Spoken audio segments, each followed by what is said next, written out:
I remember the day Lily was born like it was yesterday. I was 8, a skinny girl with wide eyes and a head full of dreams. My parents, John and Sarah, were ordinary folks. Dad worked at a local factory, and Mom stayed at home.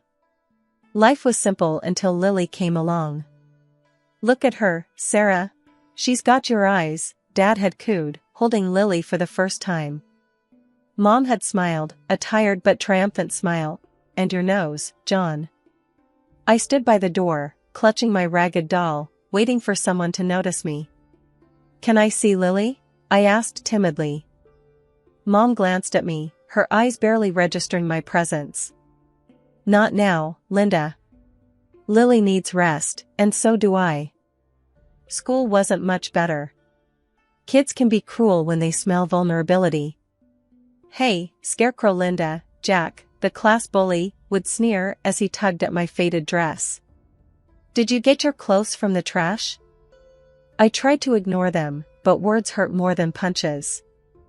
At home, Lily grew into a pampered princess. She'd scribble in my textbooks and giggle. "Look, Linda, I'm helping you with homework." I'd sigh. "Lily, please don't do that. I need those for school." One day, she went too far, pouring paint over my only good dress. I yelled at her, but she just cried. That's when Mom stormed in. "What's going on here?" she demanded, her eyes flashing. "Lily ruined my dress," I said, holding up the stained fabric. Mom didn't even look at the dress. "How dare you yell at your sister? Go to your room, Linda. No dessert for a week." Grandma was the only one who understood. "Don't let them get you down, Linda," she'd say. Her house was my refuge, filled with books and love. She taught me to escape into stories, to live 1,000 lives within those worn pages. The day Grandma passed away was the day I lost my true home. I remember coming back from school, my heart heavy, walking into a house filled with her absence. My parents were in the living room, already talking about her belongings. "We should start clearing out her stuff," Dad said, his voice devoid of any sadness. Mom was looking through a list. "And her library? Those dusty old books?" I lingered at the doorway, listening, a tightness growing in my chest. "Just get rid of them," Dad shrugged. "Who needs all that old paper?" I couldn't hold back anymore. "Can I have Grandma's books?" I blurted out, stepping into the room. "Please?" They both turned, almost surprised to see me. "Sure, take them," Mom said dismissively. "We don't have any use for them anyway." I spent the next days transferring Grandma's books to my room, each one a piece of her I wasn't ready to lose. Life moved on in its cruel pace. As high school came to an end, my parents made an offer I didn't expect. "We'll pay for your college," Mom announced one evening. "You can study accounting or something practical." I remember feeling a mix of surprise and suspicion. "Really? Why?" I asked. "It's our duty," Dad said. "Just don't expect any more handouts after this." College was my escape, a chance to be more than just the overlooked sister. But even that came with its price. A few weeks into my part-time job at the library, Mom cornered me. "You're making money now. It's only fair you start paying us back for your tuition." I was stunned. "But you said you'd pay for my college." "I didn't ask for this." "Don't be ungrateful," she snapped. "Half your salary, that's the deal." The injustice of it burned in me, but I had no choice. Half of what little I earned went straight into their pockets. Years passed in this exhausting cycle: work, study, pay my unfair dues. My graduation was supposed to be a celebration, but it felt more like a reminder of the shackles I couldn't escape. At the dinner table, with Lily smirking beside me, my parents dropped another bombshell. "Now that you're working full-time, we expect you to continue paying us," Dad said, as if it was the most natural thing in the world. "What?" I was incredulous. "But I've been paying you all through college." When does this end? It ends when we say it does, Mom said coldly. You owe us, Linda. I felt a mixture of anger and helplessness. This isn't fair, I protested. Life isn't fair, Dad retorted. You live under our roof. You follow our rules. And just like that, my dreams of independence, of a life where I could be my own person, were crushed under the weight of their greed and entitlement. In my room that night, surrounded by Grandma's books, I realized the stark contrast between the warmth and love they represented and the cold, calculating nature of my own family. These books were my only legacy, the only thing that connected me to a sense of belonging, of being understood. Life after college became a monotonous cycle of work and fatigue. Every payday, the same scene would unfold at home. Linda, have you got your paycheck yet? Mom would ask, her hand already outstretched, the moment I stepped through the door. I'd hand over half of my earnings without a word. It had become a routine, a bitter pill I swallowed each month. One evening, I mustered the courage to confront them. Mom, Dad, I've been thinking, I began hesitantly. Maybe I can start keeping a bit more of my salary. I need to save up, maybe for a place of my own. Mom's expression hardened. Your own place? Don't be ridiculous. You owe us, Linda. We paid for your education. But I've been paying back. Isn't that enough? I protested, feeling a surge of frustration. Enough? You think a few $1,000s cover your debt to us? Dad's voice rose. We raised you, fed you, clothed you. You owe us for a lifetime. I felt my heart sink. But I never asked for any of this. I just wanted to go to college. And who do you think paid for that? You think that was free? Mom snapped. No, Linda, you'll continue paying us, just as you have been. The unfairness of it all was suffocating. I had hoped, foolishly, that they might see reason, but their entitlement knew no bounds. Lily, ever the favored child, never missed a chance to taunt me. Look at our little accountant, can't even afford a new dress, she'd sneer, flaunting the latest gadget or outfit they'd bought her. I remember one particularly hard day at work. I had stayed late, trying to finish a complex report. Exhausted, I reached home to find my family had ordered takeout, my favorite Thai food. For a moment, my spirits lifted. Is there any left for me? I asked, hopeful. Mom shrugged. You should have been here earlier. Besides, you can buy your own food with your big salary. I retreated to my room, too tired to argue. Dinner that night was a stale sandwich and a cup of tea. Alone in my room, surrounded by the comforting presence of my grandmother's books, I felt the full weight of the life I was trapped in. I longed for more, for freedom, for a chance to live for myself. But every attempt to break free was met with guilt trips and reminders of a debt that I was beginning to realize might not even be mine. My life at home had become a ceaseless routine of work and servitude. Each day, I'd return from my job as an accountant, mentally drained, only to be greeted by the chaos of my family's demands. One evening, I came home to find the living room in a mess. Dad was lounging on the sofa, watching TV, while Lily was sprawled on the floor, surrounded by a pile of clothes. Linda, you're back. Finally, Dad said without looking away from the screen. Clean up this mess, will you? And start dinner. We're hungry. But I've just got back from work, I protested weakly, my shoulders slumping. Work? You call sitting in an office all day work? Lily scoffed, not bothering to lift her gaze from her phone. Try doing something useful for a change. Their words stung, but I was too tired to argue. Silently, I began picking up the clothes, my mind heavy with resentment. As I cooked dinner, the familiar sense of injustice gnawed at me. I was more than just their housekeeper, more than their source of income. But in their eyes, I was nothing more than an extension of their will, a means to an end. The next morning, I was met with another list of demands. Linda, take Lily shopping today. She needs new clothes, Mom instructed as I was about to leave for work.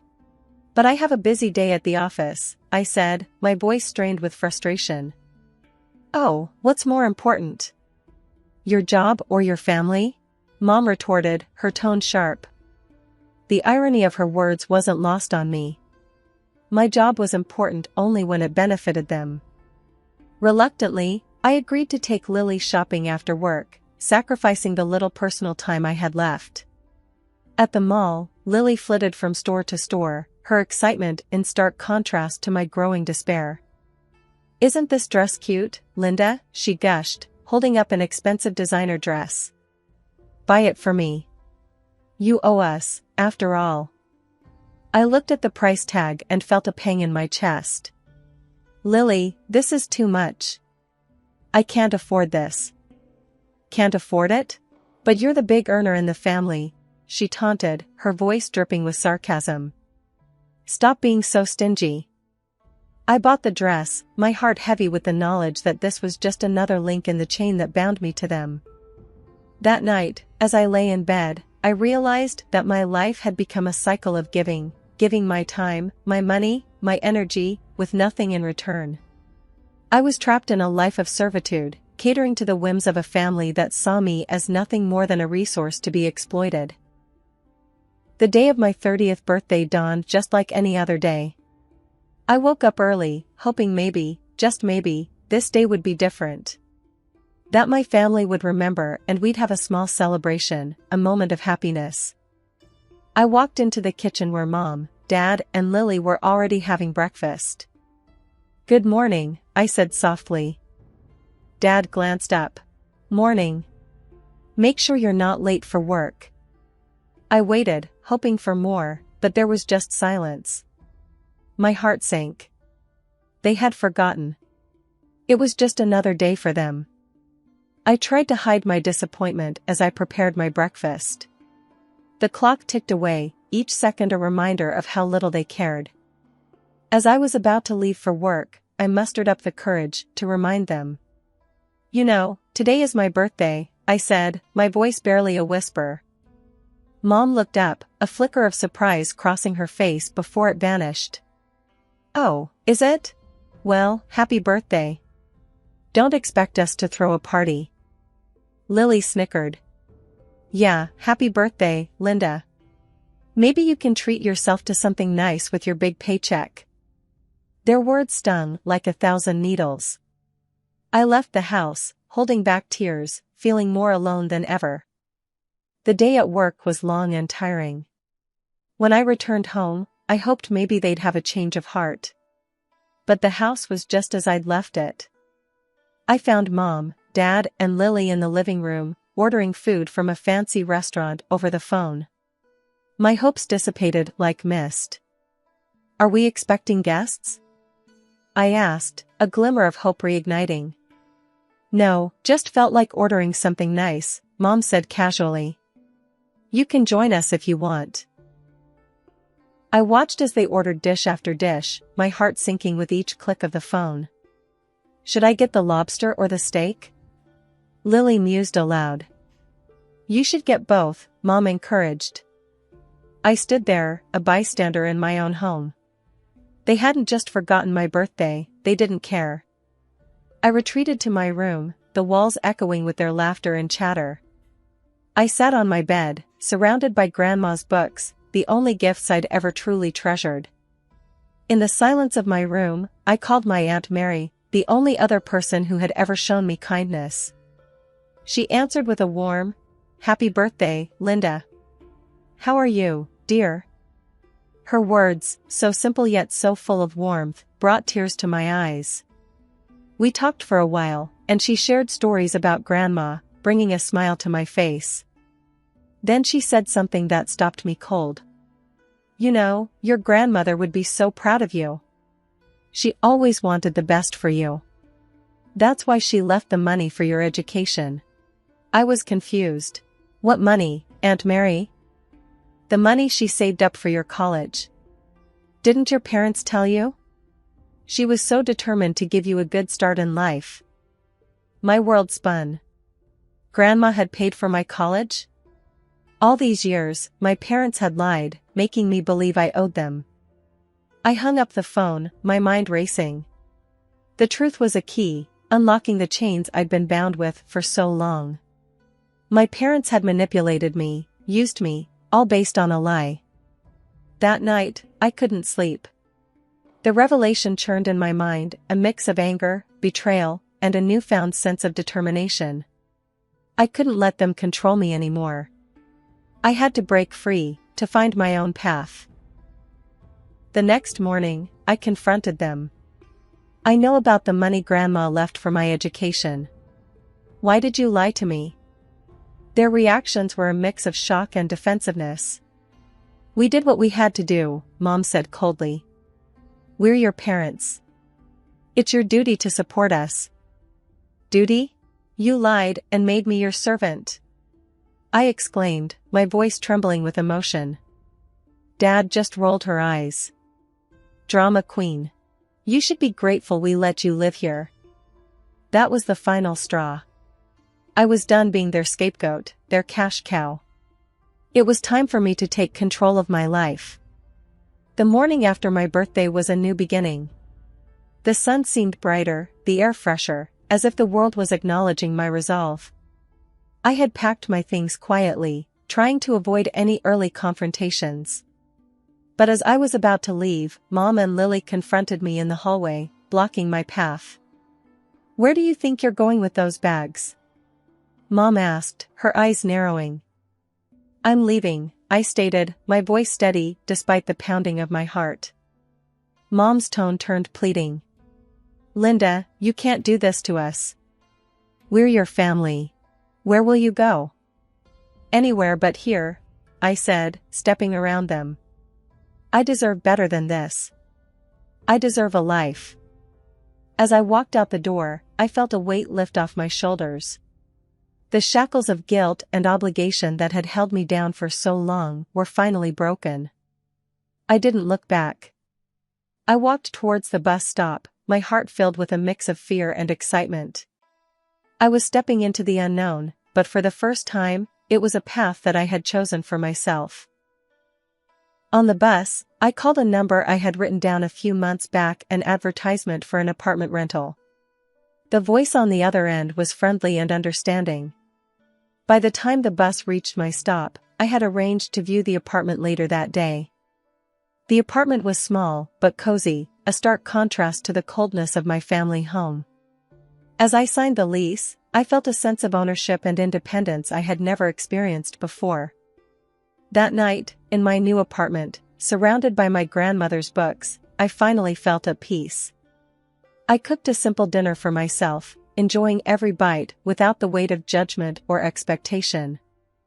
My phone rang several times that evening, the caller ID showing my family's number. But I didn't answer. I was done letting them control my life. Instead, I curled up on the small sofa with a book, losing myself in a story of adventure and courage. It was like Grandma was there with me, her spirit encouraging me to live the life I was meant to have. In the quiet of my apartment, I made a promise to myself. I would live my life on my own terms, find my own happiness. I would no longer be the overlooked child, but a woman strong, free, and in control of her destiny. Settling into my new apartment was like starting a fresh chapter in my life. I had my own space, and for the first time, I could use my salary for myself.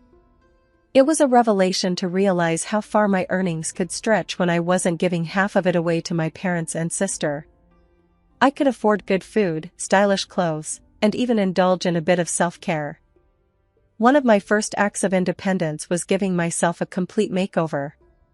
I got a stylish haircut, something I had always wanted but never dared to do. I bought clothes that made me feel confident and happy. Every morning, I dressed for work with a sense of pride and excitement. At work, my colleagues noticed the change immediately. Linda, you look fantastic. What's your secret? Sarah, one of my closest colleagues, asked me one day. Just enjoying my life and embracing the change, I replied with a smile, feeling a sense of accomplishment. But the most important thing I did after moving out was to take my grandmother's books with me. Those books were more than just literature, they were a connection to the happiest part of my childhood and a reminder of my grandmother's love. Every evening, after returning from work, I would make myself a cup of tea and curl up with a book from Grandma's collection. It was my way of keeping her memory alive and cherishing the love for reading she had instilled in me. Life in my new apartment was peaceful and fulfilling. I relished in the small joys, like cooking my favorite meals, decorating my space, and losing myself in a good book. The sense of freedom was exhilarating. One afternoon, as I was arranging my books on a new shelf, I came across an old photo of my grandmother tucked inside a novel. Tears welled up in my eyes as I held it. I knew she would have been proud of me for finding my own way. I placed the photo on my nightstand, a nightly reminder of where I came from and the strength I carried within me. My grandmother's enduring love and the lessons she taught me were my guiding light. As days turned into weeks, I found myself evolving. I was no longer the overlooked, burdened daughter and sister. I was Linda, an independent woman who had taken control of her life. I had a job that I enjoyed, a cozy home filled with memories, and the freedom to be myself. Life was no longer about surviving, it was about living, thriving, and finding joy in the little things. My transformation was not just external, it was a deep, internal change that had reshaped my view of the world and myself. Every morning, as I looked at myself in the mirror, I saw a confident, happy woman staring back at me. I was finally at peace, living a life that was truly my own. I had been living in my new apartment for a month when my phone rang one evening. The caller ID flashed my parents' number, a sight that now stirred a mix of emotions. Bracing myself, I answered. "Linda, this is ridiculous. You need to come back home. We can't manage without the money you were giving us." Mom's voice was both pleading and demanding. "I'm sorry you're finding things tough, but I've moved on. Maybe it's time you both looked for jobs," I suggested, trying to keep my voice calm. "How dare you talk to us like that? After all we've done for you?" My dad's voice boomed through the speaker. "I've done my part for years. It's time for you to take responsibility for your own lives," I replied firmly. Their response was a barrage of insults and accusations, but I held my ground. "I'm not responsible for your financial problems," I repeated before ending the call. A few days later, there was a knock at my door. Opening it, I found my sister Lily standing there, her expression one of expectancy. "Linda, I need money for a new gadget. Just transfer it to me like before," she said, as if nothing had changed. I couldn't help but laugh at the absurdity. "Lily, I'm not your personal bank anymore. You should try earning your own money." Her reaction was immediate and intense. She began screaming at me, hurling insults and accusations. "You owe us. You're just a selfish, heartless monster." Her screams were so loud that they attracted the attention of my neighbors. Concerned, one of them called the police. Soon, 2 officers were at my door, questioning us about the commotion. After explaining the situation, the officers escorted Lily out, who continued her tirade even as she was led away. I blocked my family's numbers on my phone after that. I was done being their scapegoat and ATM. The next few weeks brought whispers of my family's worsening situation. Mutual acquaintances shared stories of their mounting debts and desperate attempts to find money. My parents, who had never worked a day since I started earning, were now doing odd jobs. Lily, too, found herself in a situation she had never imagined. The sister who once mocked me for my old clothes was now selling her designer outfits and expensive gadgets just to make ends meet. Despite a fleeting sense of pity, I reminded myself of their years of neglect and exploitation. They had chosen this path, and it was their responsibility to navigate it. In my world, life was blossoming. My job was going well, and I was enjoying my newfound freedom and independence. My apartment, once a distant dream, was now my haven of peace, filled with memories of my grandmother and her books. One evening, as I sat in my reading nook, a sense of profound contentment washed over me. The once overlooked and undervalued daughter had transformed into an independent woman. I had broken free from the chains of familial manipulation and emerged stronger.